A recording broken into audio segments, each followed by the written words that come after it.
Hi everyone, and welcome back to my channel. My name is Sally DeFox. This next video is going to be a how to get into crow, your Bakasana. So if you're interested, stay with me, roll out your mat, and we're gonna go step by step from beginner to if you're an advanced student. So I'm just gonna show you a couple little tricks that I often teach my students when they're in the studio with me, or some of my friends when I'm doing it through video. If you have a block or a pillow or an extra towel or even an extra mat, it also helps just to prop yourself up. So we're gonna start by coming on to the middle of our mat. Now place the camera on an angle so that way you can actually see just the breakdown. Really, this next posture is really about connection of your body. And one of the most important things is just letting go of your fear, the fear of releasing your feet away from the ground, and just feeling in the moment. There's nothing else that you should be thinking about other than what you're presently doing. So coming into just a nice low squat, relax the shoulders, placing your hands directly on the mat. And there's a micro bend in your elbows, and the connection is coming from your knees to the sides of your arms, kind of your triceps. I tend to place my knees higher in my crow position. Eventually you'll be able to extend your arms completely straight, which is a totally different posture of your regular how to get into your beginner's crow. So for now, placing your hands directly on the mat, find a focal point and just gaze at it. What you want to do is transfer all that weight shifting forward and just feel that connection, and then come back.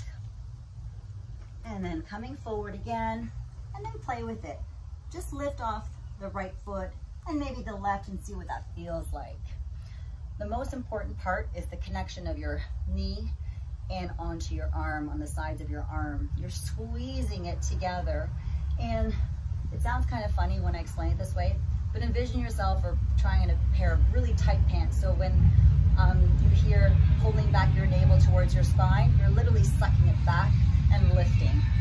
So you're transferring all that weight over, and you want to gaze at that focal point so that way you're just lifting your head enough forward and not too far back. So what ends up happening is you turn your gaze downwards, you're going to roll forward. If you go too far forward, you're going to hit your chin. And I do say hit your chin because I've done it when I was learning how to do this posture. The reason I mentioned the beginning of the video, placing if you had a block or a towel or a pillow, is that chances are when you're learning, you might come forward just if you lose your balance or you don't have the strength to hold yourself up. So it's just really there to protect you, but it's also there as a prop. A lot of my students will place the blocks down and they'll just gently place their forehead on the block. So again, starting slow, take your navel back towards your spine, lifting, sucking it up and sucking it in, as I call it. So knees nice and high, slightly bending those elbows, micro bend. You can lift one at a time or both. So once you're finding that you're comfortable to lift, lifting as high as possible, gazing, breathing, holding, almost there, and release. If both feet are not off the mat today, they will. You just have to keep practicing. If both feet are not touching, eventually they will touch. When you feel that you have that fine balance, that connection, you slowly start to bring your feet back together. So again, one more round. Placing the hands firmly on the mat, micro bend those elbows, bring the knee as high as possible, squeeze them against the tricep, and lift. Breathe, hold, and then slowly come out. So again, for some of my students that have been practicing for a while, it just naturally happens for them. If you're brand new to yoga, don't let postures intimidate you. What I will say, it takes a lot of practice. I've been practicing yoga for a long time, and it's one of those postures that most students would like to be able to get into and get out comfortably and flow in and out. Just take your time. There's no rush, it's a journey. So just enjoy the moment. So hopefully you found that video helpful. There will be more how-tos. So if you enjoyed that video, drop in a like, in a comment, and stay with me. more videos to come. Thanks for watching, and we'll see you here back on Sally the Fox.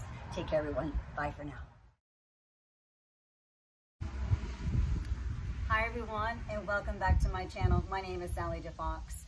This next video is going to be a how-to video, how to get into your baby crow. Well, I have a visitor. So a how-to video, like I said.